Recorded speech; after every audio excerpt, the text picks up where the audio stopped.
রেগিংয়ের প্রেত ছায়া নবোদয় বিদ্যালয়ে, আতঙ্কে ছাত্রছাত্রীরা, উদ্বিগ্ন অভিভাবক মহল। এই বিদ্যালয়ে বিভিন্ন সময়ে বিভিন্ন অনভিপ্রেত ঘটনা ঘটে চলেছে, যা শিক্ষানুরাগী মহল থেকে শুরু করে অভিভাবকরা সহজেই মেনে নিতে পারছে না। যেদিন থেকে জহর নবোদয় বিদ্যালয় বিলোনিয়া শহর থেকে শহর সংলগ্ন এলাকা বাঁশপদুয়াতে স্থানান্তরিত হয়েছে, তখন থেকে বিদ্যালয়ে একের পর এক ঘটনা ঘটে চলেছে।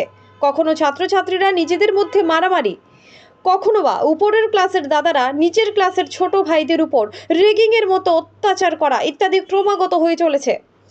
জহর নবোদয় বিদ্যালয়ের অভিভাবক থাকলেও যেন বিদ্যালয়টি অভিভাবকহীন।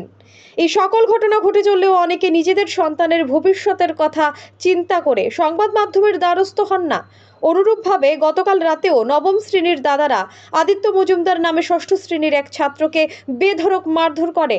আজ সেই ছাত্র বিদ্যালয়ের কর্তৃপক্ষকে জানিয়ে বিলোনিয়া হাসপাতালে চিকিৎসা পরিষেবা নিতে আসে। যদিও এই ঘটনার বিষয়ে বিদ্যালয় কর্তৃপক্ষ তাদের ভূমিকা গ্রহণ করেছে বলে জানায় ছাত্রটি, কিন্তু প্রশ্ন হলো, প্রতিনিয়ত এই ধরনের ঘটনা ঘটে চললেও কেন তারা পার্মানেন্ট সমস্যার সমাধান করছে না বিদ্যালয়ের কর্তৃপক্ষ? এদিকে অন্যান্য ঘটনার মতো আজও সন্তানের ভবিষ্যতের কথা মাথায় রেখে সংবাদ মাধ্যমের মুখোমুখি হননি অভিভাবকরা।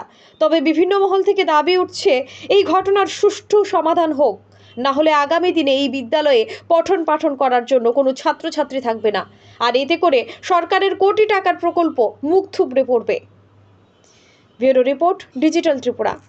কি তোমার আদিত্য মজুমদার, কোন স্কুলে পড়ো? জওহর নবোদয় বিদ্যালয়, বাড়ি কোনখানে? বিলোনিয়া। কি হয়েছে গো?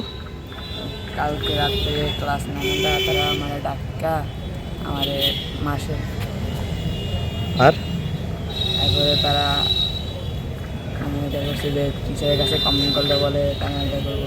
এরপরে আমার মাথা একটা লেটার লেগেছে যে আমি ক্লাস 7 আর 6 তারে মারছি।